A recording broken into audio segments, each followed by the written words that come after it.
राम और कृष्ण के देश में बाबर की पढ़ाई, महाराणा और पृथ्वीराज के देश में अकबर और गोरी की बड़ाई। अब ये नहीं चलेगा भाई।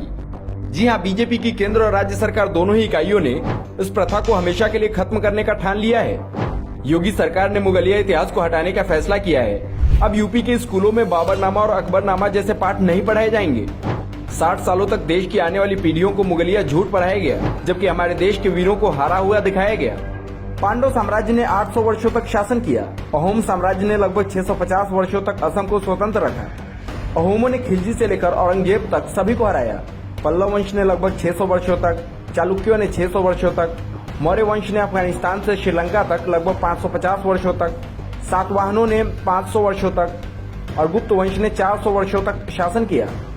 लेकिन टेक्स्ट बुक में इतिहास छापते समय कांग्रेसियों को सिर्फ मुगल ही याद रहे और हमारी पीढ़ियां औरंगजेब का सच जानने के बजाय उसके झूठ के कसीदे पढ़ने लगी। इसलिए यूपी के स्कूलों में अब मुगलिया चैप्टर की जगह संस्कृत हमारी सांस्कृतिक विरासत चैप्टर पढ़ाया जाएगा।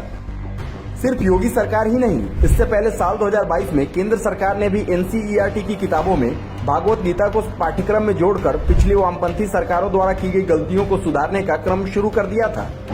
सोचने वाली बात है कि आखिर क्या वजह रही होगी कि जिस भागवत गीता पर अमेरिका जैसे देश के विश्वविद्यालयों में रिसर्च किया जा रहा हो, उस गीता को हमारे ही देश के पाठ्यक्रमों में जगह नहीं दी गई, जबकि हमारी इतिहास की किताबों को मुगलिया कहानियों से भर दिया गया। इस बदलाव की शुरुआत 2017 में महाराष्ट्र की फडणवीस सरकार ने कर दिया था। फडणवीस सरकार ने हिस्ट्री की टेक्स्ट बुक से मुगलों को गायब करना शुरू कर दिया था।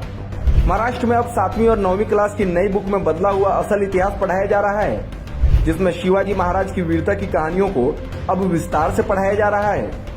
सैकड़ों साल बीत जाने के बाद आज भी कांग्रेसियों का मुगल प्रेम कम होने का नाम नहीं ले रहा है। आज भी जहां इनको मौका मिलता है, हमारी पीढ़ियों को गलत इतिहास पढ़ाने से बाज नहीं आ रहे हैं। राजस्थान की गहलोत सरकार ने भी अभी 2020 में मुगलिया शासकों को महान बताने के लिए राजस्थान बोर्ड की 10वीं की किताबों में देश के महान वीर महाराणा प्रताप को युद्ध कौशल में कमजोर दिखाया था। नीचता की हद देखिए, जिस महाराणा ने घास की रोटी खाकर भी अकबर को युद्ध में नाको चने चबवा दिए, उनके युद्ध कौशल पर ये कांग्रेसी सवाल उठा रहे हैं। इसलिए वक्त आ गया है कि कांग्रेसियों द्वारा इतिहास में की गई छेड़छाड़ को दुरुस्त कर हमारी आने वाली पीढ़ियों को सही इतिहास पढ़ाया जाए और मुगलिया दरबार की महिमा मंडन करने वाली कहानियों पर बुलडोजर चला दिया जाए।